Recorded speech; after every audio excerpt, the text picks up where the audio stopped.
అధ్యాయం 19వ వాక్యం చదవండి. గలాతీయర్ 4వ అధ్యాయం 19వ వచనం படியுங்கள். Galatians chapter 4 verse 19. నా పిల్లలారా, క్రీస్తు స్వరూపము మీ యందు ఏర్పడు వరకు మీ విషయమై మళ్ళా నాకు ప్రసవేదన కలుగుచున్నది. పౌలు గలాతీయులకు చెప్పినప్పుడు ఏమని చెప్తూ ఉన్నారు? பரிசுத்த பவுலானவர் கலாத்தியருக்கு அவர் சொல்லும் பொழுது என்னவென்று சொல்லுகிறார்? தமிழ்ல வாசிங்க. அப்படி இருந்தும் என் சரீரத்திலே உண்டாயிருக்கிற சோதனையை நீங்கள் அடைக்க பண்ணலாம். గలాతీయులు 4వ అధ్యాయం 19వ వాక్యం. కన్నడలో చదవండి, ఏ భాషలోనైనా చదవండి. ನನ್ನ ಪ್ರಿಯವಾದ ಮಕ್ಕಳೇ, ಕ್ರಿಸ್ತನ ಸಾರೂಪ್ಯವು ನಿಮ್ಮಲ್ಲಿ ಉಂಟಾಗುವ ತನಕ ನಿಮಗೋಸ್ಕರ ತಿರುಗಿ ಪ್ರಸವ ವೇದನೆ ಪಡುತ್ತೇನೆ. హల్లెలూయా. గలాతీయులకు పౌలు రాయినప్పుడు ఈ విధముగా రాస్తూ ఉన్నాడు. గలాతీయులకు పరిశుద్ధ పౌలానவர் எழுதும் பொழுது இவ்விதமாய் எழுதுகிறார். క్రీస్తు యొక్క జననాన్ని గురించి మనం చూసినట్లయితే క్రీస్తునుடைய அவருடைய பிறப்பை குறித்து సుమారు 2020 సంవత్సరాల క్రితము, సుమారు 2000 வருடங்களுக்கு முன்பாக ఒకానొక దినమందు ஒன்றான ஒரு நாளிலே రాజైనటువంటి హేరోదు యొక్క పరిపాలన కాలమందు, அந்த ராஜாவாகிய ஹேரோதின் அந்த ஆளுகையின் நாட்களிலே యూదయ దేశపు యొక్క ఒక కుగ్రామమైనటువంటి బెత్లెహేమునందు మన లోక రక్షకుడైనటువంటి యేసు జనించే అనే దానికి సాక్ష్యాల యొక్క ఆధారముతో మనకు ఉన్నది. அந்த யூதேயாவின் தேசத்திலே ஒரு சிறிய கிராமமான அந்த பெத்லெகேமிலே இந்த உலக ரட்சகராகிய நம்முடைய இயேசு பிறந்தார் என்று பல ఆధారాలు இருக்கிறது. దీనికి పరిశుద్ధ వేదము కూడా చాలా గట్టిదైనటువంటి ఒక స్పష్టమైనటువంటి ఒక కార్యాన్ని క్రీస్తు యొక్క జననాన్ని గురించి చెప్తూ ఉన్నది. இதை குறித்து கூட பரிசுத்த வேதமும் கூட இது ஒரு உறுதியாக ஊர்ஜிதமாக பல ஆதாரங்களை நமக்கு ஊர்ஜிதமாக சொல்லுகிறது. ప్రియమైనటువంటి దేవుని యొక్క జనము, మనం ఈ లోకము ఆరంభము నుండి ఇది వరకు మనం చూసినట్లయితే உலகத்தின் ஆரம்பம் முதற்கொண்டு இதுவரைக்கும் நாம் பார்க்கும் பொழுது ఈ భూమిలో ఎంతో మంది పుట్టి వాళ్ళ కాలాల్లో పుట్టి మరణించిపోయి ఉన్నారు. பூமியிலே எத்தனையோ ஜனங்கள் அவருடைய நாட்களிலே காலங்களிலே பிறந்து அவர்கள் கடந்து போயிருக்கிறார்கள். ఈ భూమి సృష్టించిన ఆరంభము నుండి ఇంతవరకు చూస్తే ఎంతో మంది మహనీయులు మహానుభావులు పుట్టి మరణించిపోయి ఉన్నారు. இந்த பூமியை தொடக்கிறது முதற்கொண்டு இதுவரைக்கும் எத்தனையோ மகா ஜனங்கள் அவிதமாக பிறந்து அவர் அவிதமாக கடந்து போயிருக்கிறார்கள். కొన్ని కాలాలు ముందు చనిపోయినటువంటి వాళ్ళ యొక్క పేర్లు కూడా ఇప్పుడు జ్ఞాపకం లేదు, వాళ్ళ యొక్క చరిత్రలో కూడా లేదు, అలాగా అయిపోయి ఉన్నది. ఈ విధంగా ఎత్తனையோ కాలంలో வாழ்ந்து போன ஜனங்களுடைய அப்படிப்பட்ட அவருடைய மனிதர்களுடைய பெயர்கள் கூட எனக்கு நினைவு கூறாதபடிக்கு எல்லாமே மறந்து போய் கடந்து போயும் இருக்கிறது. గతించిపోయిన వారి యొక్క చరిత్ర గురించి నేటి తరము స్మరణకు కూడా తెచ్చుకునేది లేదు. ఈ విధంగా கடந்து போனவருடைய அவருடைய சரித்திரத்தை குறித்து இன்றைக்கு கூட நினைவு கூறுவதும் இல்லை. మనం వేదములో కూడా చూసిన ఎడలా நாம் வேதத்திலே பார்க்கும் பொழுது ప్రసంగి 9వ అధ్యాయము 5వ వాక్యమును మనం చూసినట్లయితే, ప్రసంగి 9వ అధ్యాయం 5వ వచనం படிக்கும் பொழுது, బ్రతికి ఉండువారు తాము చతురని ఎరుగుదురు, అయితే చచ్చిన వారు ఏమియు ఎరుగరు, వారి పేరు మరవబడి ఉన్నది, వారి యొక్క పేరు మరవబడి ఉన్నది, వారికి ఇక ఏ లాభమును కలగదు. చదవండి. உயிரோடு இருக்கிறவர்கள் நாங்கள் மரிப்பதை அறிந்தவர்களே, மரித்தவர்கள் ஒன்றும் அறியார்கள். இனி அவர்களுக்கு ஒரு பலனும் இல்லை, அவர்கள் பேர் முதல் மறைக்கப்பட்டிருக்கிறது. హల్లెలూయా. బ్రతికి ఉన్న వాళ్ళకి తాము చనిపోదుమన్నటువంటి కార్యము ఎరుగుదురు. இந்த உயிரோடு இருக்கிறவர்கள் நாங்கள் மரிக்கிறோம் என்பதை அவர்கள் அறிவதில்லை. చనిపోయిన వాళ్ళు ఏమీయూ ఎరుగరు, ஆனால் మరిத்தவர்கள் ஒன்றுமே அறிய వాళ్ళ యొక్క மாட்டார்கள். పేరు కూడా ఉండదు అని ఇక్కడ ప్రసంగిలో చాలా చక్కగా చెప్పబడి ఉన్నది. ஐயோ, அவர்கள் பேர் முதலை கூட இருக்க மாட்டாது என்று இந்த பிரசங்கத்தின் புத்தகத்தில் ఒక சொல்லப்பட்டிருக்கிறது. మానవుని యొక్క జన్మము, వాని యొక్క జీవితము, వాని యొక్క అంతము ఈ విధముగా ఉన్నది. ஒரு மனிதனுடைய பிறப்பும் அவருடைய ஜீவித்தின் முடிவும் இப்படியாக అయితే இருக்கிறது. కొంతమంది మానవుల గురించి నేటికి కూడా మనము వాళ్ళని స్మరిస్తూ ఉన్నాము. ஆனால் சில மனிதர்களை இன்னைக்கு நாம் நினைத்துக் கொண்டிருக்கிறோம். ఎందుకనగా వాళ్ళ జీవిత కాలములో వాళ్ళు చేసినటువంటి త్యాగములు, వాళ్ళు చేసినటువంటి గొప్ప కార్యాలు, చాటి మనుషుల కొరకు వాళ్ళు చేసినటువంటి ఒక కార్యాలని నేటికి కూడా స్మరిస్తూ ఉన్నారు. ஏனென்றால் அவர்கள் செய்த ஜீவியம், அவர்கள் சக மனிதர்களுக்காக செய்த பாடுபட்ட பாடுகள், தியாகத்தை குறித்து இன்றைக்கும் நினைவு கூறிக்கொண்டு இருக்கிறோம். అలాంటి వాళ్ళలో ఎంతో మంది మనకు ఎరుకయే. அப்படிப்பட்டவர்களை நிறைய பேர் நமக்கு தெரிந்தவர்களாக இருக்கிறார்கள். అయితే మనం ఇక్కడ ఒక జననాన్ని గురించి మనము విని ఉన్నాము. இங்கே ஒரு பிறப்பை குறித்து நாம் படிக்கிறோம். మానవ చరిత్రలోనే ఎరుగనటువంటి ఒక విశేషమైనటువంటి జన్మం అది. இந்த மனித ஜன்மத்திலே யாருமே அறியாத ஒரு விசேஷமான ஒரு பிறப்பாக இருக்கிறது. ఈ మన కులం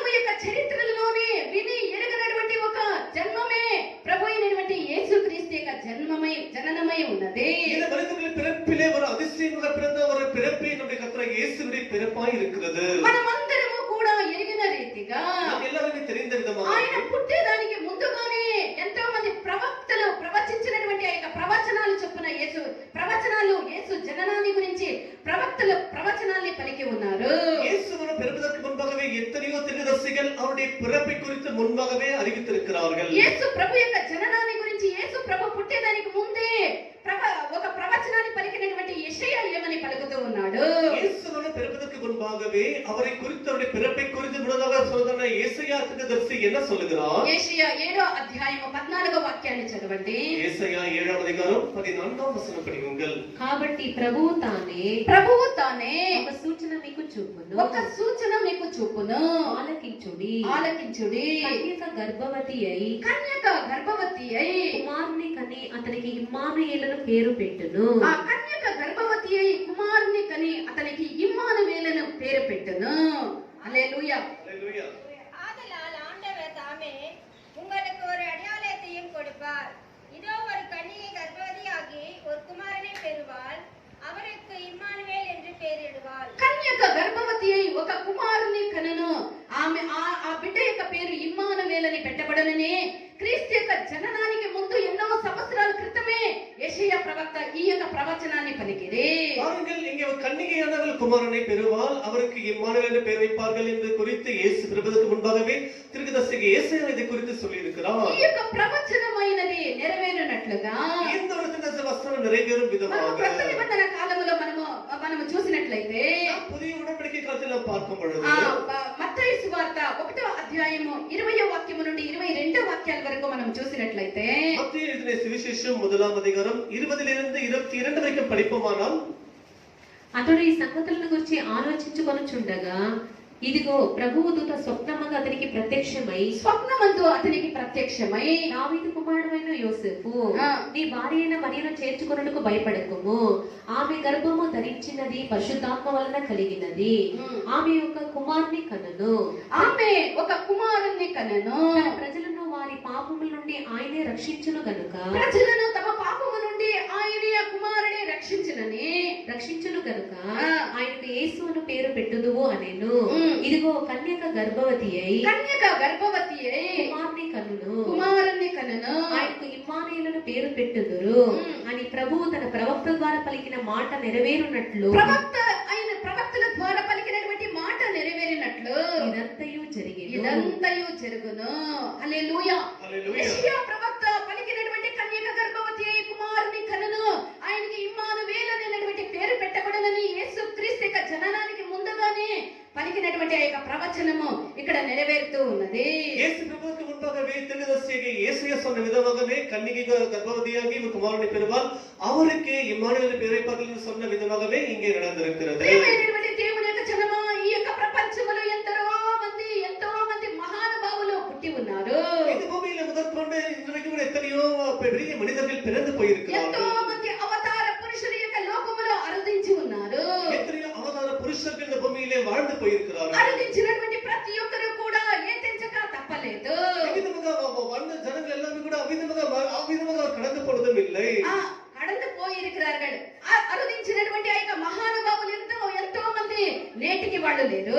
எவ்விதமாக வாழ்ந்து போனதுன்னா அவ்வளவு பெரிய மகா ஜனங்கள் மகா மனிதர்கள் கூட இன்றைக்கு இல்லை. అయితే మహానుభావులుగా అవతార పురుషులుగా అరుదించినటువంటి వాళ్ళ యొక్క కీర్తి, వాళ్ళ గొప్పతనాలు మాత్రమే కొంతమంది యొక్క గొప్పతనాలు స్మరించబడుతూ ఉన్నది. ஆனாலும் அவ்விதமாக வாழ்ந்து கடந்து போன மகா புருஷர்களாகிய அவதார புருஷர்களாகிய மகா ஜனங்கள் அப்படிப்பட்ட சிலருடைய பெயர்கள் அவருடைய ஜீவியம் மாத்திரமே இன்றைக்கு நினைவு கூறும்படியாக இருக்கிறது. జ్ఞానులు ఎంతో కీర్తి సాధించినటువంటి వాళ్ళు, ఎంతో గొప్ప మహానుభావులు, మహనీయులు, ఎంతో గొప్ప అవతార పురుషులు అరుదించిరి. వాళ్ళు అనేక కార్యములు చేసిరి. వాళ్ళు మరణించిన తర్వాత వాళ్ళు ఎక్కడికి పోయిరో తెలియదు. எத்தனை மகா ஜனங்கள், மகா ஞானிகள், அறிவாளிகள், அவ்விதமாக புரட்சியாளர்கள், இவ்விதமாக எத்தனை ஜனங்கள் வாழ்ந்தார்கள், அவ்விதமாக அவர்கள் கடந்து போன பிறகு எங்கே போனார்கள் என்று நமக்கு அடையாளம் இல்லை. మరణించిన తర్వాత వాళ్ళు ఎక్కడికి పోయిరో వాళ్ళ గురించినటువంటి వివరము తెలియదు. அவர்கள் மரித்த பிறகு அவர்கள் எங்கே போனார்கள் குறித்து நமக்கு எந்த ஒரு அறிகுறியும் அடையாளமும் இல்லை. ప్రసంగి 3వ అధ్యాయం 21వ వాక్యములో మనం చూసినట్లయితే பிரசங்கி 3వ அதிகாரம் 21వ వచనం படிக்கும் பொழுது నరుల ఆత్మ పరమునకి లేదు, పరమునకు ఎక్కి పోవునో లేదో, మృగముల ప్రాణము మృగముల ప్రాణము భూమికి దిగిపోవునో లేదో ఎవరికి తెలియను. ఎవరికి తెలియను. నరులు మరణించిన తర్వాత వాళ్ళ ఆత్మ ఎక్కడికి పోవునో ఎవరికి తెలియను అని ఇక్కడ జ్ఞాని అయినటువంటి ప్రసంగి రాస్తూ ఉన్నాడు. இந்த மனுஷன் மரித்த பிறகு அவனுடைய ஆவி எங்கே போகுமோ மேலே போகுமோ என்று யாருக்குமே தெரியாது என்று பிரசங்கியாக இங்க அபத்தமாக பிரசங்கி சொல்லுகிறார். ఎంత గొప్ప మనిషి అయినను, ఎంత గొప్ప కీర్తులు సాధించినటువంటి మహానుభావులైనను, మహనీయులైనను, మహాశైలైనను, ఘనులైనను వాళ్ళ యొక్క మరణము తర్వాత వాళ్ళ యొక్క జీవితం ఏమనే దానికి ఎవరికి తెలియదు. அவ்விதமாக வாழ்ந்து கடந்து போனது எவ்வளவு பெரிய மகா புருஷனாலும் சரி, அவதார புருஷனாலும் சரி, அறிவாளியாக இருந்தாலும் சரி, எவ்வளவு பெரிய ஞானியாக இருந்தாலும் சரி, அவன் மரித்து போன பிறகு அவனுடைய ஆவி எங்கே போகும் என்று யாருக்கும் தெரியாது. మన యొక్క రక్షకుడైనటువంటి మన యొక్క యేసుక్రీస్తు యొక్క జననమైనను ఆయన యొక్క మరణమైనను ఈ రెండు కూడా ఒక విశేషమైనటువంటిది, ఒక జననముగాను మరణముగాను ఉన్నది. அதனால நம்முடைய கர்த்தராகிய இயேசு கிறிஸ்துவினுடைய அவருடைய பிறப்பாகிலும் சரி, அவர் மரணமாகிலும் சரி, எல்லாமே ஒரு அதிசயமாக நமக்கு அடையாளமாய் இருக்கிறது. కన్యక గర్భవతి అయి ఒక కుమారుని కన్నదని ఆయన గురించినటువంటి ప్రవచనాలు పలకబడి ఉన్నది. இவ்விதமாக கன்னிகை கர்ப்பவதியாகி அவ்விதமாக குமாரனை பெறுவாள் என்ற தீர்க்கதரிசி வசனம் நமக்கு உரைக்கிறது. యేసుక్రీస్తు యొక్క జననమైనది ఒక విశేషమైనటువంటి ఒక జననమై ఉన్నది. இயேசு கிறிஸ்துவினுடைய ஒரு பிறப்பானது ஒரு விசேஷமாக இருக்கிறது. అది సర్వ మానవుల యొక్క జననం వంటిది కాదు. அது எல்லா ஜனங்களுடைய பிறப்பை போலது அல்ல. ఆయన యొక్క జననమైనది ఒక విశేషమైనటువంటి జననమై ఉన్నది. அவருடைய பிறப்பானது ஒரு விசேஷமான ஒரு பிறப்பாக యేసుక్రీస్తు ఏ విధముగా జనించిరి అంటే இயேசு கிறிஸ்துவோட எவ்விதமாக பிறந்தார். ఆయన పురుషుని యొక్క బీజము నుండి కాకుండా அவ்விதமாக புருஷனுடைய அந்த ஒரு விதியின் மூலமாக அல்ல, ఆయన దేవుని యొక్క బీజము నుండి జనించినటువంటి ఒక ఆయన యొక్క జననము దేవుని యొక్క బీజము నుండి కలిగినటువంటిదై ఉన్నది. அது தேவனுடைய விதையினாலே விதைக்கப்பட்ட பிறந்தான ஒரு பிறப்பாக இருக்கிறது. 1 యోహాను 3వ అధ్యాయము 9వ వాక్యాన్ని చదవండి. 1 யோவான் 3వ அதிகாரம் 9వ వచనం படியுங்கள். దేవుని మూలముగా పుట్టిన ప్రతి వానిలో, దేవుని మూలముగా పుట్టినటువంటి ప్రతి వానిలో ఆయన బీజము నిలుచును గనుక, ఆయన బీజము నిలుచును గనుక వాడు పాపము చేయడు. అతడు పాపము చేయడు. వాడు దేవుని మూలముగా పుట్టినవాడు గనుక పాపము చేయజాలడు. హల్లెలూయా. ఇక్కడ యేసు ప్రభు యొక్క జననమైనది దేవుని యొక్క బీజము నుండి కలిగినటువంటి జననము. இங்கே இயேசு கிறிஸ்துவின் பிறப்பானது தேவனுடைய விதையினாலே விதைக்கப்பட்ட ஒரு பிறப்பாக ఆయన இருக்கிறது. దేవుని యొక్క తండ్రి అయినటువంటి దేవుని యొక్క వాక్య మూలముగా పరిశుద్ధాత్మ ద్వారా జన్మించినందున அவர் தேவனுடைய பரிசுத்தாவியின் மூலமாக தேவனுடைய வார்த்தையின்படி பிறந்த பிறப்பின் ఆయనకి மூலமாக దేవ కుమారుడని పేరు. அவருக்கு தேவனுடைய குமாரன் యేసు என்று ప్రభుకి பெயர். ఏమని పేరు? இயேசு கிறிஸ்துவுக்கு ఆయన என்ன దేవుని యొక్క பெயர்? వాక్యము ద్వారా, దేవుని యొక్క వాక్యము నుండి పరిశుద్ధాత్మ ద్వారా జన్మించే గనుక ఆయనకి దేవకుమారుడని పేరు. அவர் இயேசுவின் வசனத்தின்படி அவருடைய வாக்கினுடைய பிறந்த நிமித்தமாக அவருக்கு தேவனுடைய குமாரன் என்று దీనికి பெயர். స్పష్టముగా దేవుని యొక్క వేదమున మనకు ఆధారము దొరుకుతూ ఉన్నది. இதற்கு நமக்கு ஆதாரமாக தேவனுடைய வசனம் நமக்கு 1 வெளிப்படுத்துகிறது. పేతురు 1వ అధ్యాయం 23వ వాక్యాన్ని చదవండి. 1 பேதுரு 1వ அதிகாரம் 23వ వచనం படியுங்கள். మీరు క్షయ బీజము నుండి కాక, మీరు క్షయమైనటువంటి బీజము నుండి కాక శాశ్వతమగు జీవము గల దేవుని వాక్యం మూలముగా, శాశ్వతమైనటువంటి దేవుని యొక్క వాక్య మూలముగా అక్షయ బీజము నుండి పుట్టింపబడిన వారు గనుక, అక్షయ బీజము నుండి పుట్టింపబడిన వాళ్ళు గనుక నిష్కపటమైన సహోదర ప్రేమ కలుగునట్లు, హల్లెలూయా, నిష్కపటమైనటువంటి సహోదరుల యొక్క ప్రేమ కలుగునట్లు మీరు సత్యమునకు విధేయులవుట చేత మీ మనసులను పవిత్రపరచుకొని, హల్లెలూయా. ఇక్కడ క్షయమైపోయినటువంటి క్షయము అనగా నశించిపోయినటువంటి బీజము నుండి కాదు. இங்கே அழிவுள்ள ஒரு வித்தை என்று சொல்லப்பட்டிருக்கிறது. இங்க அது அவிதமாக அது அழியாமை உடையதாக இருக்கிறது. అక్షయమైనటువంటి అనగా ఎన్నటికీ నిలిచినటువంటి క్షయము కానటువంటి బీజము అనబడినటువంటి దేవుని యొక్క వాక్యము ద్వారా మీరు జన్మించబడితేనని ఇక్కడ చెప్పబడుతూ ఉన్నది.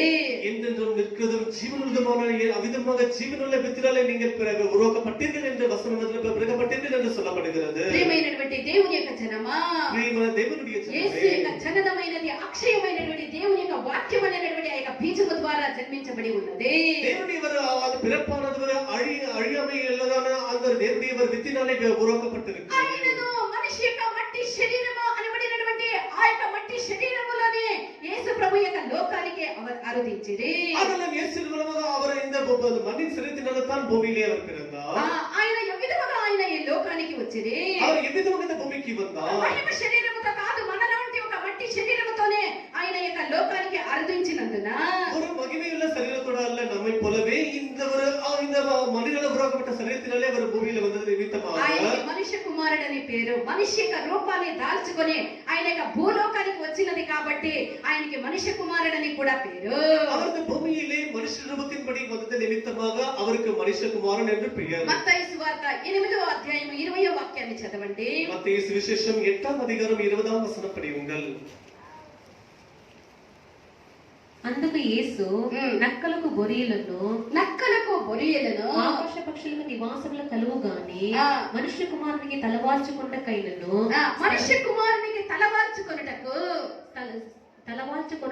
స్థలము లేదని అతనితో చెప్పాడు. హల్లెలూయా. ఇక్కడ యేసు ప్రభు తన గురించి చెప్పినప్పుడు నక్కలకు బొరియలు గలవు, పక్షులకు గూళ్ళు ఉన్నది.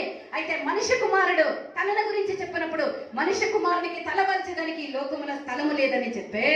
இயேசுவர் தன்னை குறித்து சொல்லும் பொழுது நரிகளுக்கு குழிகளும் உண்டு, எல்லா பறவைகளுக்கும் விலங்குகளுக்கு கூண்டானது இருக்கிறது, ஆனால் மனுஷகுமாரன் தலை சாய்க்க இடம் இல்லை என்று தன்னை குறித்து அவர் சொல்லுகிறார். ఎందుకని యేసు ప్రభు యొక్క ఈ లోకానికి ఆయన ఆరాధించినది?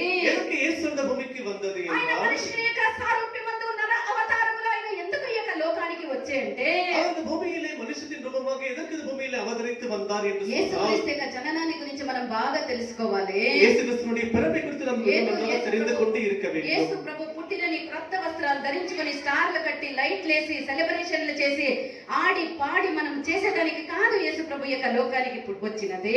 యేసు பிறந்தார் என்று நாம் புதிய வஸ்திரங்களை தரித்துக் கொண்டு நம்ம கலகலரான அந்த விபதிகளை வைத்து பிறகு அவிதமாக அந்த ஆசரிப்பான அந்த பண்டிகை செய்வதற்கல்ல యేసు பிறந்தது. ఒక రోజు మాత్రమే ఇంటి పైన వెలిగి మరలా ఆ యొక్క స్టార్ ఆగిపోయేదానికి కాదు యేసు ప్రభు పుట్టినది. அந்த ஸ்டார் ஆனது நம்ம வீட்டின் மேலே ஒரு நாள் எரிந்து அவிதமாக கடந்து போவதற்கல்ல యేసు ప్రభు యొక్క లోకానికి మనిషి అవతారముగా ఎందుకు పుట్టిరి అంటే యేసు இந்த భూమిలో ఎదற்கு మనిదతిన్ ఆయన తండ్రి అయినటువంటి దేవుని యొక్క చిత్తాన్ని తన యొక్క శరీరమందు నెరవేర్చడానికి ఆయన ఈ యొక్క లోకములో ఆయన మనిషి కుమారుడుగా అవతరించిరి. அவர் பிதாவின் சித்தத்தை செய்யும்படியாக இந்த பூமியிலே மனிதத்தின் அவிதமாக அவதாரமாக அவர் பிறந்தார். ఎబ్రీయులు 10వ అధ్యాయం 7వ వాక్యాన్ని చదవండి. ఎబ్రియర్ 10వ అధ్యాయం 7వ వచనం படியுங்கள். అప్పుడు నేను గ్రంథము చుట్టూల నన్ను గురించి వ్రాయబడిన ప్రకారము దేవా నీ చిత్తము నెరవేర్చుటకు ఇదిగో నేను వచ్చి ఉన్నాను అంటిని. హల్లెలూయా. అలాగైనట్లయితే యేసు ప్రభు మానవ అవతారములో శరీరధారిగా ఆయన ఎందుకు వచ్చిరి అనేది మనకి ఇక్కడ స్పష్టమవుతూ ఉన్నది. அப்படி என்றால் மனுஷ ரூபமாக இயேசு எதற்கு பூமியில் வந்தார் என்று இந்த வசனத்தின் மூலமாக நமக்கு உறுதி செய்யப்படுகிறது. తండ్రి అయినటువంటి దేవుని యొక్క చిత్తాన్ని తన యొక్క శరీరములో నెరవేర్చడానికి ఆయన వస్తిని అని చెప్తూ ఉన్నారు. பிதாவாகிய தேவனுடைய சித்தத்தை செய்யும்படியாக தான் நான் மனுஷ ரூபமாய் பூமிக்கு வந்தேன் என்று அவர் சொல்லுகிறார். ఎబ్రీయులు 5వ అధ్యాయం 7వ వాక్యాన్ని చదవండి. ఎబ్రియర్ 5వ అధ్యాయం 7వ వచనం படியுங்கள். శరీరధారి అయిన దినములలో ఆయన శరీరధారి అయి ఉన్నటువంటి దినములలో మహారోదనతోను కన్నీళ్లతోను తన మరణం నుండి రక్షింపగల వానికి ప్రార్థనలను యాచనలను సమర్పించి ఆయన శరీరధారిగా ఉన్నప్పుడు మరణము నుండి తప్పించినటువంటి తండ్రి అయినటువంటి దేవునికి ఆయన ఏ విధముగా ప్రార్థన చేశారో ఇక్కడ మనం చూస్తూ ఉన్నాము. பாருங்கள், அவர் பூமியிலே மாம்சத்தில் இருக்கும் பொழுது பிதாவாகிய தேவனுக்கு எவ்விதமாக ஜெபம் செய்தார் என்று படிக்கிறோம். ఇంకా ఫిలిప్పీయులు 2వ అధ్యాయము 8వ వాక్యం నుండి కిందకు మనం చదివినట్లయితే நமக்கு பிலிப்பியர் 2వ అధ్యాయం 8 லிருந்து நாம் கீழே படித்தால் நமக்கு தெரியும். మరియు ఆయన ఆకారమందు మనుషుడిగా కనబడి మరణము పొందునంతగా అనగా శిలువ మరణము పొందునంతగా విధేయత చూపిన వారై ఆయన విధేయత చూపిన వారై తన్ను తాను తగ్గించుకొనెను అందుచేతను పరలోకమందున్న వారిలో గాని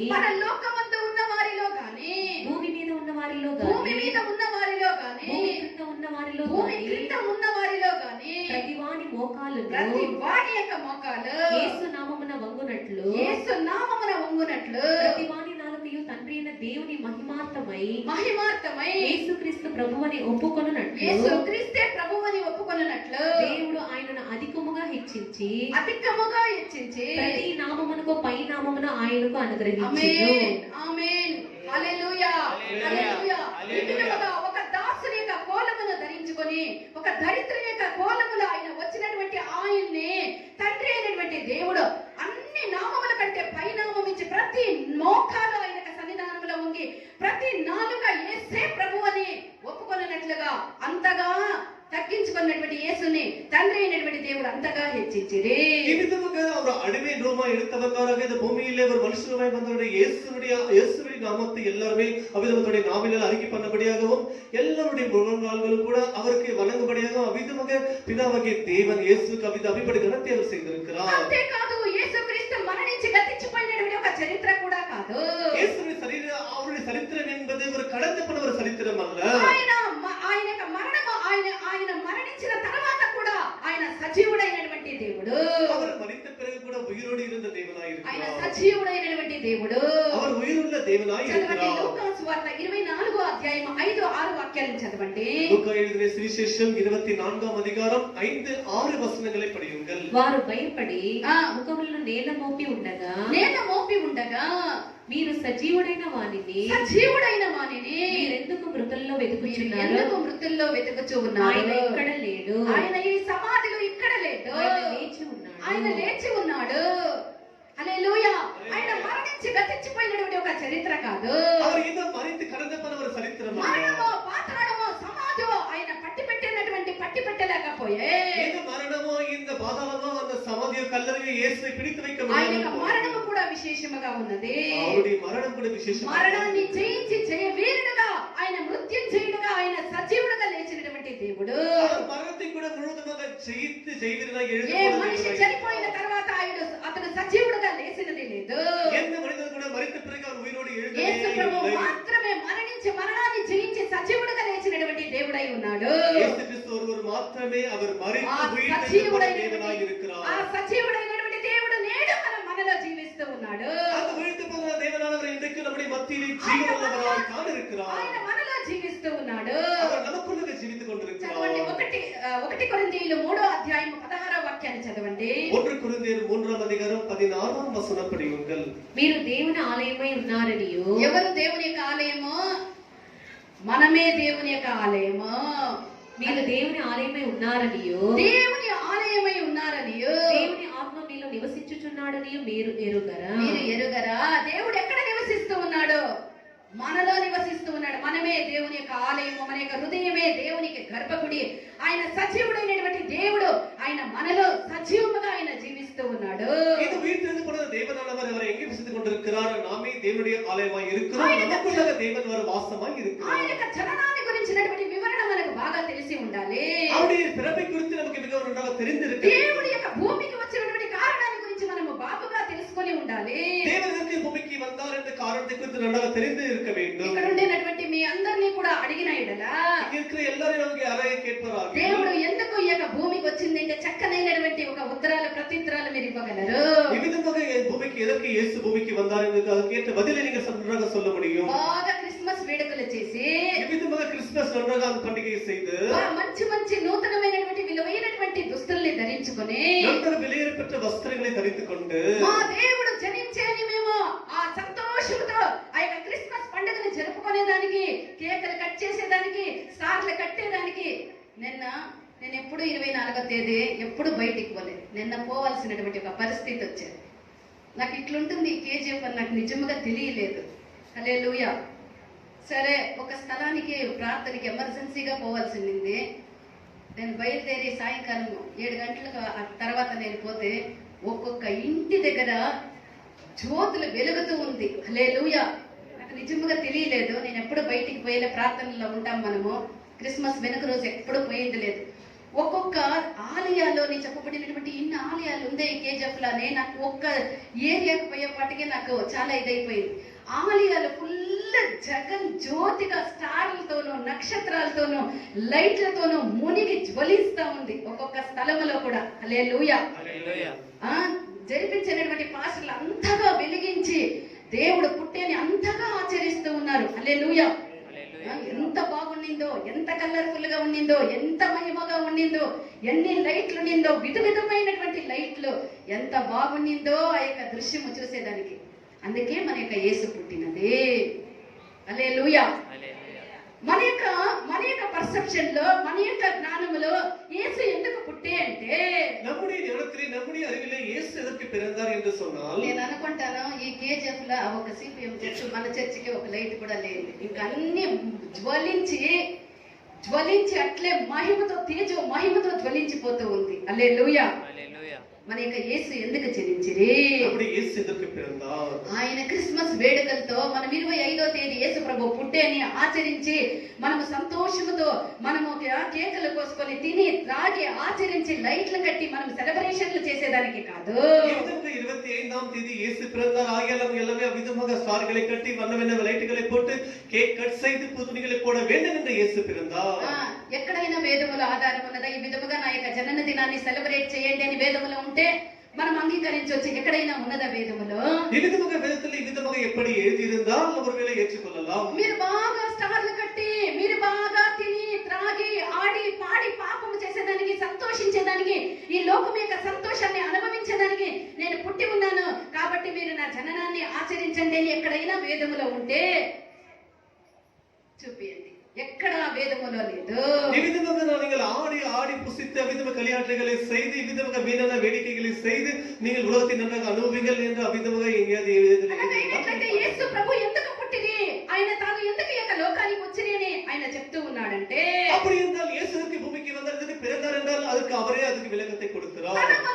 ఆయన ఉన్న వలే మనల్ని మార్చడానికి ఆయన పరలోకములో నుండి భూలోకముకి నరావతారమునెత్తి ఆయన జన్మించిరి. நம்மெல்லாரும் இயேசுவை போல மாற வேண்டும் இருக்க வேண்டும் தான் அவர் பூமியிலே மனுஷனாய் வந்து அவிதமாக பிறந்தார். ఎందుకని యేసు ప్రభు ఈ యొక్క లోకానికి అరుదించిరి? ఇప్పుడు చెప్పండి. ఆయన వలే మనల్ని మార్చేదానికి. ఆయన మనకు తండ్రి, మనం ఆయన పిల్లలము. మనము దారి తప్పి నశించి పోతూ ఉంటిమి. ఆయన మనల్ని వెతికి వచ్చి మనల్ని చెయ్యి పట్టుకొని తన వలే మనల్ని మార్చేదానికి పరలోకము నుండి సకల మహిమల్ని వదిలి ఈ భూలోకానికి వచ్చిన కారణము ఆయన వలే మనల్ని మార్చుటకే. நம்மெல்லாருமே வழி தவறி போன ஆடுகளைப் போல எல்லாவற்றையும் இழந்து எல்லா ஆசீர்வாதங்களையும் இழந்து அவிதமாக தெரிந்து கொண்ட நம்மை மீண்டுமாக நம்மை தேடி வந்து ரட்சித்து நம்மை அவரை போல மாற்ற வேண்டும் என்பதற்காகத்தான் அவர் பூமிக்கு வந்தார். ఏది కూడా లేఖనం యొక్క వేదం యొక్క ఆధారం లేకుండా మనం మాట్లాడేది లేదు. நாம் எதுவுமே வேதத்தின் ஆதாரம் இல்லாமல் நாம் பேசுவதே ఆయన இல்லை. మనల్ని తన వలే మార్చడానికి ఈ యొక్క లోకానికి వచ్చిరి అన్నందుకు వేద ఆధారం ఉన్నది. அவர் நம்மை எல்லாருமே அவரை போல மாற்றுவதற்கு தான் பூமிக்கு வந்ததற்கு అసలు ఆధారங்கள் இருக்கிறது. 14వ అధ్యాయం 8-9 వాక్యాలను చదవండి. యోహాను సువిశేషం 14వ అధ్యాయం 8-9 వచనங்களை படியுங்கள். అప్పుడు ఫిలిప్పు ప్రభువా తండ్రిని మాకు కనపరచుము, తండ్రిని మాకు కనపరచుము, మాకంతే చాలనని ఆయనతో చెప్పగా అని యేసు ప్రభుతో చెప్పగా యేసు ఫిలిప్పు నేను ఇంతకాలము నీ యొద్ద నుండి ఉండినను నీవు నన్ను ఎరుగవా, ఇంతకాలము నేను నీ యొద్ద ఉంటినే నువ్వు నన్ను ఎరుగవా, నన్ను చూచినవాడు తండ్రిని చూచిన్నాడు గనుక తండ్రిని చూచి ఉన్నాడు గనుక తండ్రిని మాకు కనపరచమని ఎలా చెప్పుచున్నావు, మరలా తండ్రిని కనపరచమని ఎలా చెప్పుచూ ఉన్నావు. హల్లెలూయా. ఫిలిప్పు యేసు ప్రభువుని అడుగుతూ ఉన్నాడు, అయ్యా మాకు ఒక్కసారి తండ్రిని చూపంటే, ఫిలిప్పు ఇంతకాలము నువ్వు నాతో కూడా ఉండి కూడా నువ్వు ఎరగవా, నన్ను చూసిన వాడు నా తండ్రిని చూసినట్టే అని ఫిలిప్పుతో యేసు ప్రభు చెప్పిరి. பாருங்கள் இங்கே சீஷனுக்கு பிலிப்பு என்பவரை இயேசுவிடத்தில் கேட்கிறார், ஐயா தேவனே உங்களுக்கு பிதாவின் முகத்தை உண்மையை காண்பியும் என்று கேட்கிறார். அதற்கு இயேசுவானவர் சொல்கிறார், பிலிப்புவே இத்தனை காலம் நீ கூட இருக்கிறாய், நீ என்னை பார்த்தாயாக பிதாவை கண்டது தான் என்று நீ அறிய வேண்டும் என்று அவ்விதமாக சொல்கிறார். అదే 14వ అధ్యాయం 12వ వాక్యాన్ని చదవండి. అదే యోహాను 14వ అధ్యాయం 12వ వచనం படியுங்கள். నేను తండ్రి యొద్దకు వెళ్ళుచున్నాను గనుక నేను తండ్రి యొద్దకు వెళ్ళుచూ ఉన్నాను గనుక నేను చేయు క్రియలు నా యందు విశ్వాసం ఉంచువాడును చేయను, నేను చేయనటువంటి ప్రతి క్రియను నా యందు విశ్వాసం ఉంచువాడు కూడా చేయాలి. వాటికంటే మరి గొప్పవియు అతడు చేయునని మీతో నిశ్చయముగా చెప్పుచున్నాను. నిశ్చయముగా చెప్పుచూ ఉన్నాను. నేను తండ్రి యొద్దకు వెళ్ళుచూ ఉన్నాను, మీరు కూడా నా వలే తండ్రి కార్యాలని చేయాలని యేసు ప్రభు చెప్పిరి. இதுதான் பிதாவிடத்தில் போய் கொண்டிருக்கிறேன், ஆகையால் நான் செய்கிற காரியங்களை அவன் என்னை பின்பற்றுகிறான் அவனும் செய்வான் என்று இயேசு சொல்லுகிறார். ఫిలిప్పీయులు 3వ అధ్యాయం 21వ వాక్యాన్ని చదవండి. ఫిలిప్పియర్ 3వ అధ్యాయం 21వ వచనం படியுங்கள். సమస్తమును తనకు లోపర్చుకొన జాలిన్య శక్తిని బట్టి ఆయన మన దీన శరీరమును తన మహిమ గల శరీరమునకు మహిమ కలిగినటువంటి శరీరమునకు సమరూపము గల దానిగా మార్చును, సమరూపము గల దానిగా మార్చును. హల్లెలూయా. ఈ మరణించినటువంటి యొక్క శరీరముని దేవుడు మహిమ శరీరముగా మార్చును. இந்த மரித்து போகிறதான இந்த శరీరத்தை அவர் మహిమగల శరీరముగా మార్చును. కొలస్సీయులు 1వ అధ్యాయం 13వ వాక్యాన్ని చదవండి. కొలస్సీయులు 1వ అధ్యాయం 13వ వచనం படியுங்கள். ఆయన మనలను అంధకార సంబంధమైన అధికారంలో నుండి విడుదల చేసి తాను ప్రేమించిన తన కుమారుని యొక్క రాజ్య నివాసులుగా చేసెను. హల్లెలూయా. హల్లెలూయా అంధకారము నుండి విడిపించి తాను ప్రేమించినటువంటి ఆ కుమారుని యొక్క రాజ్య నివాసులుగా చేసెను. ಈ ವಿಧವಾಗಿ ನಮ್ಮ ಇರುಳಿನ ಅಂಧಕಾರದಿಂದ ನಮ್ಮ ವಿಡುದಲೆಯಾಕಿ ನಮ್ಮ వెలిసిన పిల్లగలాగా ஒரு పరలోకం మార్చబడింది. అంధకారము అనగా ఏమి?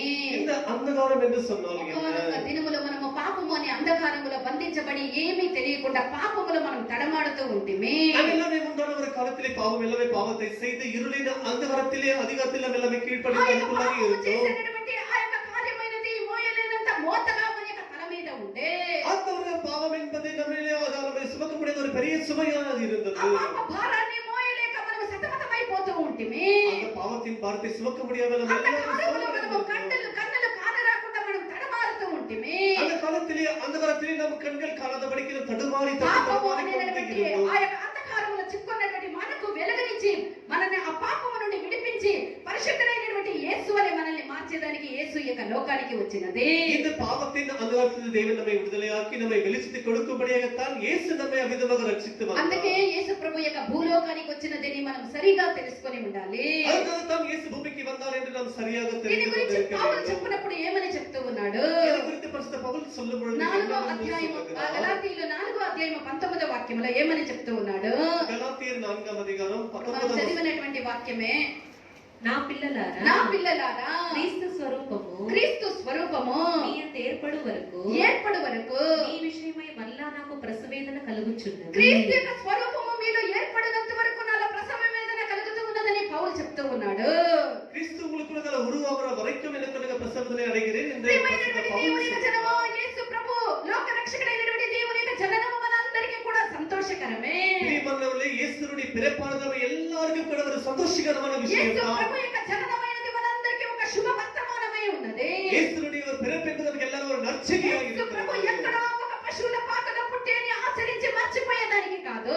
இயேசு இந்த ஒரு மாட்டுத் தொழுவத்திலே பிறந்தார் என்று மரித்து போவதற்கல்ல ఆ இயேசு నిజమైనటువంటి பிறந்தார். ఈ లోక రక్షకుడైనటువంటి యేసు మన ఒక్కొక్కరి యొక్క హృదయంలో జన్మించాలి. அந்த உலக ரட்சகராகிய இயேசு நம்முடைய எல்லாருடைய இருதயத்திலும் பிறக்க యేసు வேண்டும். ప్రభు అక్షరానుసారముగా యొక్క లోకానికి వచ్చేదానికి ఒక కన్యక అయినటువంటి ఒక మరియా అవసరమై ఉండే. இயேசு இந்த பூமியிலே சரீரத்தின் பிரகாரமாக அந்த பூமியிலே பிறப்பதற்கு மரியாள் என்கிற ஒரு கன்னிகை தேவைப்பட்டாள். ఎంతో మంది కన్యకలను మరియానే దేవుడు ఎందుకు ఎన్నుకొనే అంటే, எத்தனை இந்த பூமியிலே கன்னிகைகள் இருந்தாலும் கூட எதற்கு தேவன் மரியாளை ఎంతో தெரிந்து మంది கொண்டார் என்றால் కన్యకలకు లేనటువంటి ఒక విశేషమైనటువంటి గుణము మరియాలో ఉండే కాబట్టి మరియాని దేవుడు ఎన్నుకొనే. எத்தனையோ கன்னிகைகள் இல்லாத ஒரு விசேஷமான குணம் இந்த மரியாளுக்கு இருந்த நிமித்தமாக தேவனானவர் மரியாளை தெரிந்து கொண்டார். మరియాకు ఉండేటువంటి మొదటి విశేషమైనటువంటి గుణం ఏమనగా, இந்த மரியாளுக்குள்ள இருந்த முதலாவது விசேஷ குணம் ఆమె என்னவென்றால் దేవుని యొక్క కృప పొందినటువంటి ఒక కన్యకగా ఒక కన్యకగా కనబడుతూ ఉన్నది. அவள் தேவனை கிருபை பெற்ற ஒரு கன்னிகையாய் இருந்தாள். లూకా సువార్త 1వ అధ్యాయం 29-30 వాక్యాన్ని చదవండి. லூகாஸ் விசேஷம் 1ஆம் அதிகாரம் 29-30 వచనం படியுங்கள். ఆమె ఆ మాటకు బహుగా తొందరపడి ఈ శుభవచనం ఏమిటో అని ఆలోచించుకొనుచుండగా దూత మరియా భయపడకుము, దేవుని వలన నీవు కృప పొందితివి. దేవుని వలన నువ్వు కృప పొందితివి. హల్లెలూయా. ఆమె భయపడుతూ ఉండగా దేవుని యొక్క దూత మరియాకు ప్రత్యక్షమై సెలవిచ్చినటువంటి మాట ఏమనగా, அவள் மரியாள் பயப்படுத்த நிமித்தமாக தேவதூதன் வந்து மரியாளே நீ பயப்படாதே, நீ தேவனிடத்தில் கிருபை பெற்றாய் என்று சொன்னாள். మరియా ఎందుకు భయపడుతూ ఉన్నది? இந்த மரியாள் எதற்கு பயப்படுகிறாள்? నేను వివాహం కానటువంటి ఒక కన్యకనే ఉన్నానే, ஐயோ நான் புருஷன் அறியாத ஒரு கன்னிகையாய் నేను இருக்கிறேனே, ఎప్పుడైనా గర్భము ధరించనేడా? நான் எப்படி விதமாக கர்ப்பம் தரிக்க முடியும்? భయపడుతూ ఉండేటువంటి ఆ యొక్క మరియాకు దేవుని యొక్క దూత సెలవిచ్చినటువంటి వార్త, ఈ విధంగా பயந்து கொண்டிருக்கிற அந்த ஒரு மரியாளுக்கு தேவதூதன் சொன்னதான మరియాను భయపడవద్దు, மரியாளே பயப்பட నువ్వు வேண்டாம், దేవుని యొక్క కృప పొందినటువంటి ఒక బిడ్డగా కనబడుతూ ఉన్నావు. நீ தேவனிடத்தில் கிருபை பெற்றவளாய் இருக்கிறாய். ప్రియమైనటువంటి దేవుని యొక్క బిడ్డ, నీ హృదయంలో యేసు జనించాలి అంటే, ஓ பிரியமான தேவனுடைய பிள்ளை, உன்னுடைய இதயத்துக்குள்ளாக இயேசு பிறக்க வேண்டும் என்றால், నిజమైనటువంటి యేసు నీ యొక్క హృదయంలో నేడు జనించాలి అంటే, உண்மையாக இயேசுவின் இதயத்துக்குள்ளாக இன்றைக்கு பிறக்க வேண்டும் నువ్వు కూడా என்றால் మరియా వలె దేవుని యొక్క కృపకు పాత్రుడగా మనం ఉండాలి. நாமும் கூட இந்த மரியாளை போலவே கிருபைக்கு பாத்திரவான்களாய் అప్పుడే இருக்க வேண்டும். నిజమైనటువంటి లోక రక్షకుడు మన యొక్క హృదయంలో జన్మించును. அப்பொழுது உண்மையான உலக ரட்சகர் இயேசு நமக்குள்ளவும் பிறப்பார். రెండవదిగా మరియాలో ఉండేటువంటి ఒక గుణమేమనగా ఆమె ధన్యరాలై ఉండే. இரண்டாவது மரியாளுக்கு மூலம் என்னவென்றால் அவள் கன்னிகையாய் இருந்தாள். ఆమె ధన్యరాలుగా ఉండే. அவள் பாக்கியவாளாய் இருந்தாள். భాగ్యవతియాய் இருந்தாள். మరియా భాగ్యవతిயாய் இருந்தாள். லூகாஸ் விசேஷம் 1ஆம் அதிகாரம் 45ஆம் வசனத்தை வாசியுங்கள். Luke chapter 1 chapter 45 verse ప్రభువు ఉమ్. ఆమెకు తెలియజేయించిన మాటలు ఆ. సిద్ధించును గనుక ఆ. నమ్మిన ఆమె ధన్యురాలని నమ్మే ఆమె దేవుని యొక్క వాక్యాన్ని నమ్మే ఆమె ధన్యురాలుగా మారే. నమ్ముట వలన ఆమె ధన్యురాలుగా మారే.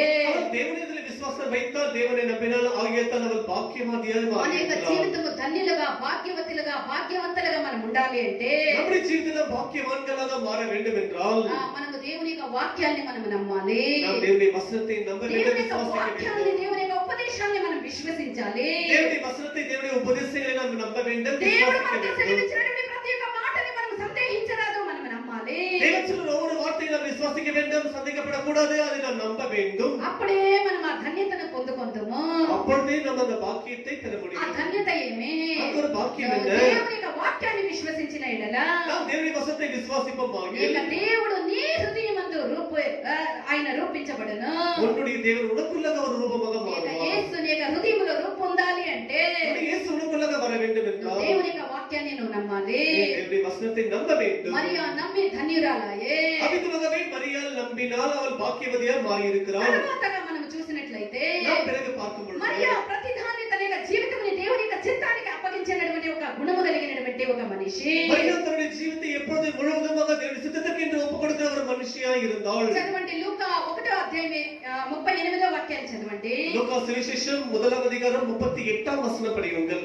అందుకు మరియా మరియా ఇదిగో ప్రభువు దాసురాలను, ఇదిగో నేను ప్రభువు దాసురాలను, నీ మాట చొప్పున నాకు జరుగును గాక అనెను. నీ మాట చొప్పునే నాకు జరుగును గాక అని దేవుని యొక్క చిత్తానికి మరియా సమర్పించినది. உம்முடைய வார்த்தையின்படி அவர் கடுவதே என்று தேவனுடைய வார்த்தைக்கு சித்தத்துக்கு మరియా ஒப்புக் తన యొక్క கொடுக்கிறாள். జీవితాన్ని సంపూర్ణముగా దేవుని యొక్క చిత్తానికి అప్పగించే மரியாள் தன்னுடைய முழு ஜீவித்தையும் கூட தேவனுடைய வார்த்தைக்கு, தேவனுடைய சித்தத்துக்கு என்று ஒப்புக் கொடுத்தாள். దేవుని యొక్క బిడ్డ నీ జీవితాన్ని నీ ప్రతి కార్యాన్ని నువ్వు సంపూర్తిగా దేవుని యొక్క చిత్తానికి అప్పగించిన ఎడల நீ உன்னுடைய ஜீவித்தை முழுவதுமாக தேவனுடைய சித்தத்துக்கு என்று ஒப்புக் கொடுப்பாயாக. నీలో క్రీస్తు, నీ యొక్క హృదయంలో క్రీస్తు పుట్టును.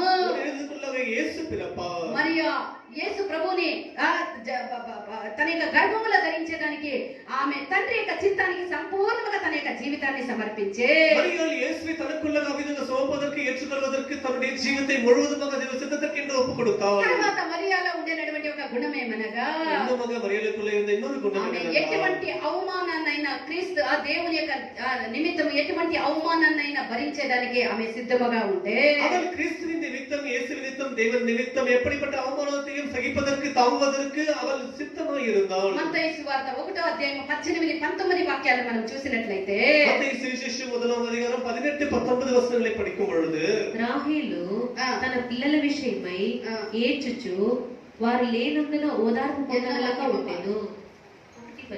19 చదువు. మత్తయి సువార్త ఏ రోజు చనిపోయిన తర్వాత ఆ. ఇదిగో ప్రభువు దూత ఆ. ఐగుప్తుల యోసేపునకు స్వప్నమందు ప్రత్యక్షమై స్వప్నమందు ప్రత్యక్షమై లేచి శిశువును ఆ. తల్లిని తోడుకొని ఆ. ఇశ్రాయేలు దేశమునకు వెళ్ళుము. హల్లెలూయా. ఇక్కడ మరియా అనుభవించినటువంటి ఆ యొక్క నింద ఏమనగా இங்கே மரியாள் அவள் அனுபவித்த அந்த நிந்தை మరియా ఈ యొక్క என்னவென்றால், యేసు ప్రభు పుట్టేదానికి ముందే ఆమె కన్యకగా ఉండి యోసేపు అనేటువంటి ఒక మనిషికి ఆమె ప్రదానం చేయబడి ఉంటే இங்கே பாருங்கள், இயேசு பிறந்ததற்கு முன்பாகவே, இயேசுவால் மரியாளுக்குள்ள வருவதற்கு முன்பாகவே இந்த மரியாள் என்பவள் இந்த யோசேப்புக்கு திருமணத்துக்கு நிச்சயிக்கப்பட்டு இருந்தாள். ప్రదానం చేయబడినటువంటి ఆమె వివాహము కాకముందే ఒక గర్భిణిగా ఉండేటువంటి విషయము యోసేపుకు తెలిసి ఆమెని ఒక రహస్యముగా వదిలేయాలి అని ప్రయత్నించే. பாருங்கள், திருமணத்துக்கு முன்பாகவே இவ்விதமாக நிச்சயிக்கப்பட்டதான இந்த மரியாளானவள் கர்ப்பம் தரித்திருப்பது எவ்விதமாக யோசேப்புக்கு ஒரு சங்கடமாய் இருந்தது.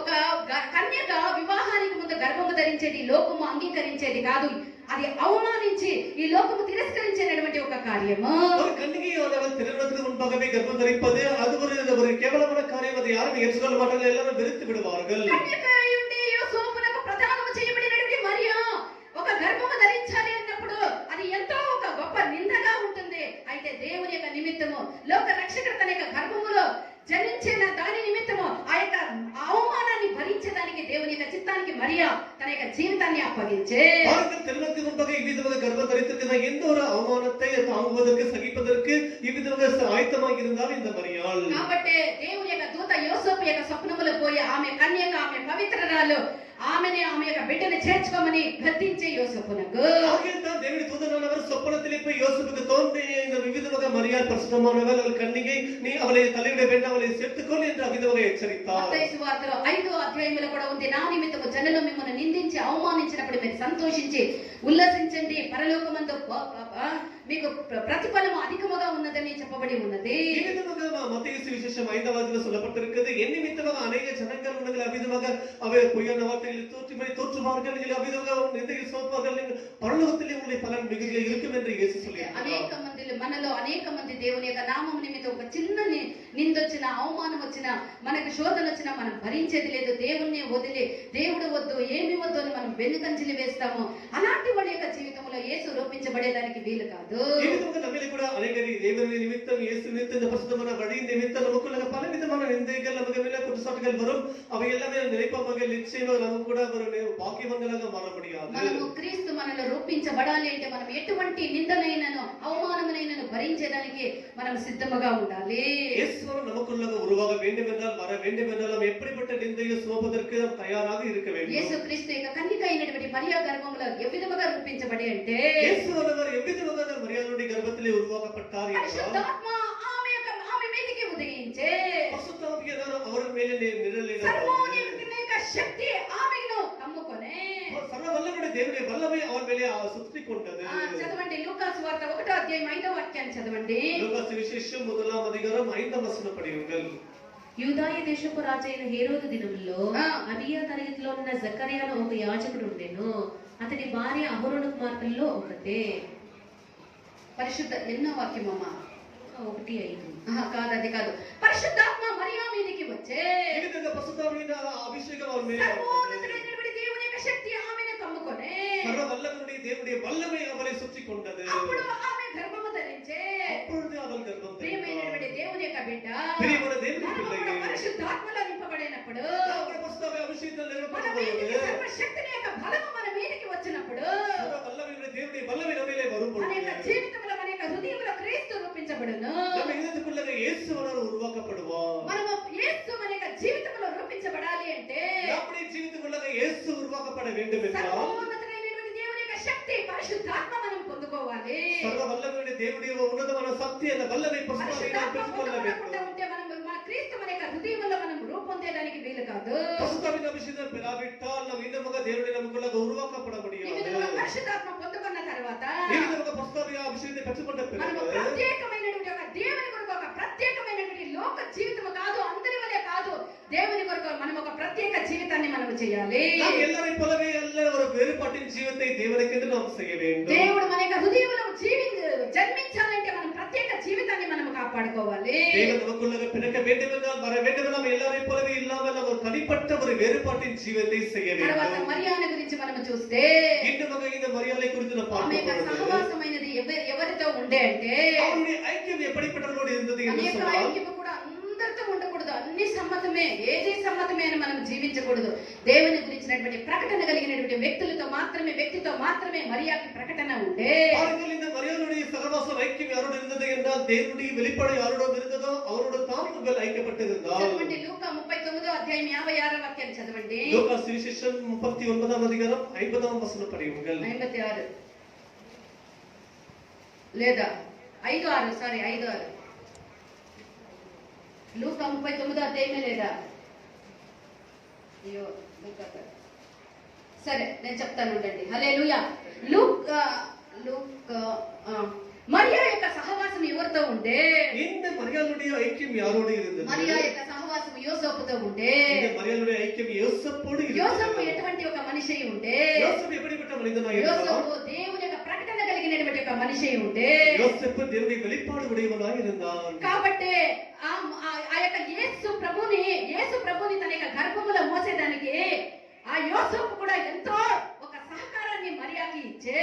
ஆகையால் தான் தேவனுடைய வெளிப்பாடு இருந்தது நிமித்தமாக தான் யோசேப்பு கூட இயேசு பிறப்பதற்கு எவ்வளவு உதவியாக இருந்தார். యేసు ప్రభు పుట్టేంత వరకు యోసేపు మరియాకు అండగా ఉంటే.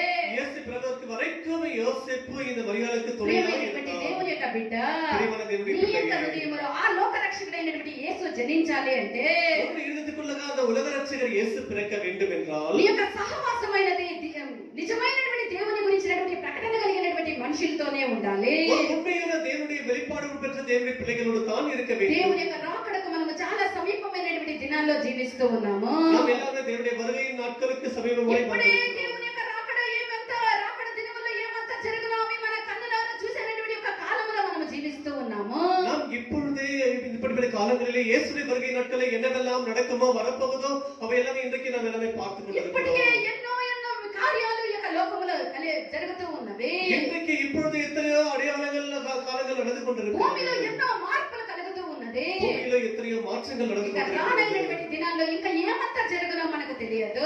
இந்த வரப்போகிற நாட்களில் என்னென்ன நடக்குமோ நமக்கு అయితే தெரியாது. ఒకటి మాత్రం మనకు తెలుసు. ஆனால் ஒன்று மாத்திரம் ఆ நமக்கு ఒకటి தெரியும். ఏమనగా அந்த ஒன்று మన యొక్క என்னவென்றால் ప్రభు రాకడ సమీపమై ఉన్నది. நம்முடைய கர்த்தருடைய வருகை சமீபமாய் ఆయన வந்திருக்கிறது. ఆయన వచ్చి తన వలె మారినటువంటి తన ప్రజల్ని తీసుకొని పోయేదానికి వచ్చినటువంటి కాలమైనది ఆసన్నమైన ఉన్నదని మాత్రం మనకు తెలుసు. அவர் வந்து தன்னை போல யாரெல்லாம் மாறி இருக்கிறார்களோ அவர்களை கொண்டு போகிறதுனா நேரம் நெருங்கி வந்திருக்கிறது నిశ్చయముగా என்று நமக்கு ఆయన தெரியும். వస్తానని చెప్పినటువంటి దేవుడు రానైనటువంటి సమయమైనది ఆసన్నమై ఉన్నది. நிச்சயமாக வருவேன் என்று சொன்னதான அந்த நேரம் ஒரு நெருங்கி ఈ வந்திருக்கிறது. యొక్క ఆయన రాకడకు మనమందరం కూడా సిద్ధపడాలి. நாம் எல்லாருமே அவருடைய வருகைக்கென்று ஆயத்தப்பட வேண்டும். అదే నిజమైనటువంటి ఒక దేవుని యొక్క జననమై ఉన్నది. அதுவே அவர் உண்மையான தேவனுடைய பிறப்பாய் వేడుకలతో இருக்கிறது. చేసి ఆచరించి మర్చిపోయేదానికి కాదు. అది ఒక క్రిస్మస్ అనేది అది ఒక వేడుక కాదు.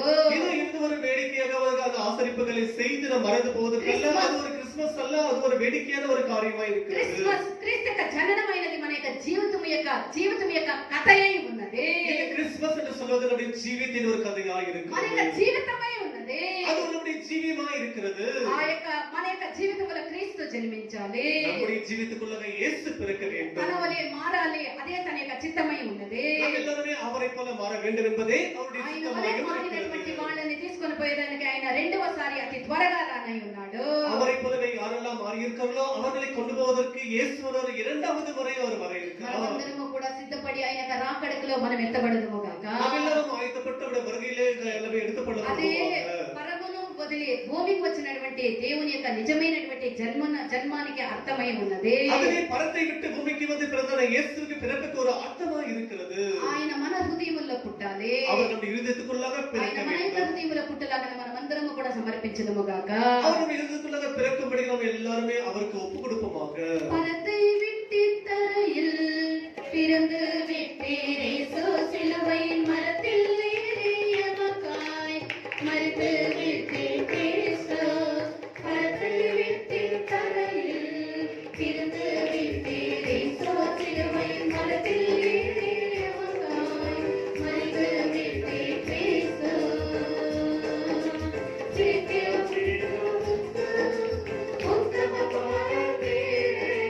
సత్య కుమార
రాజా.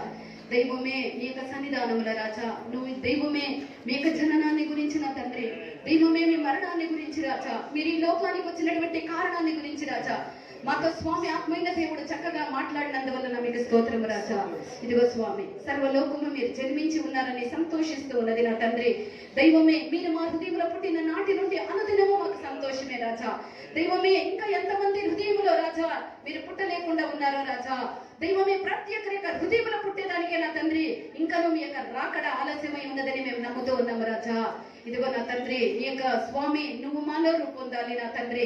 నువ్వు పరిశుద్ధులుగా ఉన్న రీతిగా మేము పరిశుద్ధులుగా మారాల రాజా. నువ్వు పరిశుద్ధతలో స్వామి పూర్ణుడైన దేవుడు రాజా.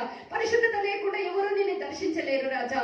ఇదిగో స్వామి, మీ రాకడ అతి సమీపమై ఉన్నది నా తండ్రి.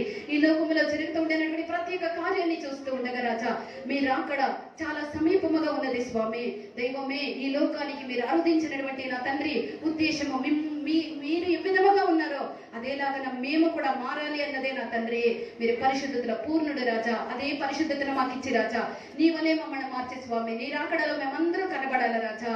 ఈ దినమందు స్వామి నీ బిడ్డలు ఎంతమంది నీ యొక్క సన్నిధానాన్ని ఆశించి నా తండ్రి వచ్చి ఉన్నారో ప్రతి ఒక్కరికి రాజా నీ జన్మదినం యొక్క ఆశీర్వాదముల్ని రాజా, ఆత్మీకమైన ఆశీర్వాదములు, శారీరకమైన ఆశీర్వాదములు, లౌకికమైన ఆశీర్వాదములతో నింపమని వేడుకుంటున్నాను తండ్రి.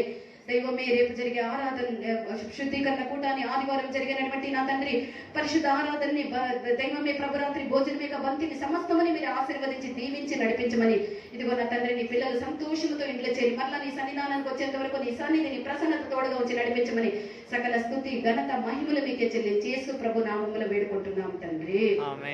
మన తండ్రి అయినటువంటి దేవుని యొక్క ప్రేమ, కుమారుడైనటువంటి క్రీస్తు కృప, పరిశుద్ధాత్మ సహవాసం యుగ సమాప్తి వరకు ఆయన రాకడ వరకు మనతో కూడా ఉండును గాక. హల్లెలూయా, హల్లెలూయా, హల్లెలూయా. ఆమేన్. అందరికీ స్తోత్రములు. మీ అందరికీ కూడా క్రిస్మస్ యొక్క శుభాకాంక్షలు. సంతోషముగా పోయి మన యొక్క దేవుడు మన యొక్క హృదయములో జనించని సంతోషముతో దేవుణ్ణి మనం ఆరాధిస్తాం. ఆమేన్.